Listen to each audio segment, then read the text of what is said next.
Hello everyone, welcome back to my channel. আমরা চলে এসেছি সেই অন্নপ্রাশন বাড়িতে। এই যে আমার দিদিও এসেছে, বলেছিলাম না যে দিদি আসবে খাওয়া দাওয়ার দিন।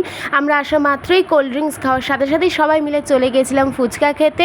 ফুচকা খেয়েই চলে এসেছি এখন একটু ফটো তুলতে, সবার সাথে একটু সেলফি তুলে নিয়ে। চলো, এবারে প্রচণ্ড গরম পড়েছে, তাই আমরা তাড়াতাড়ি খাওয়া দাওয়া করে ভেবেছি বাড়ি ফিরে যাবো। ওই যে পুচকেটাকে দেখলে তোমরা, কি মিষ্টি লাগছে। চলে এসেছি আমরা খাওয়া দাওয়া করতে, সবাই মিলে একসাথে বসে পড়েছি। আর খাওয়া দাওয়াতে ছিল প্রচুর আয়োজন, অনেক রকমের মেনু করেছিল, আমার অর্ধেক এখন নাম মনেও নেই। অনেক কিছু খাওয়া দাওয়া করে এবার আমরা সবাই চলে এসেছি একবার দেখা করতে। আর এই যে আমি এখানে একটু খাওয়ার ফটোগুলোও তুলে নিয়েছি। আর সবাই একসাথে হলে যা হয়, মানে কেউ বাড়ি যেতে আর ইচ্ছেও করছিল না, কিন্তু এত গরম সবাই আর পারছিলাম না থাকতে, তো সবাই বাড়ির দিকে এবার রওনা দিয়েই দিয়েছি। প্রচুর মজা করলাম, অনেক দিন পর সবার সাথে দেখা হয়ে একসাথে সবাই খুব গল্পও করেছি। চলো, ভিডিওটা তাহলে আজ এখানেই শেষ করলাম। তোমাদের এই ভিডিওটা ভালো লেগে থাকলে একটা লাইক করে দিও, পারলে আমার চ্যানেলটিকে সাবস্ক্রাইব করে নিও প্লিজ। টাটা।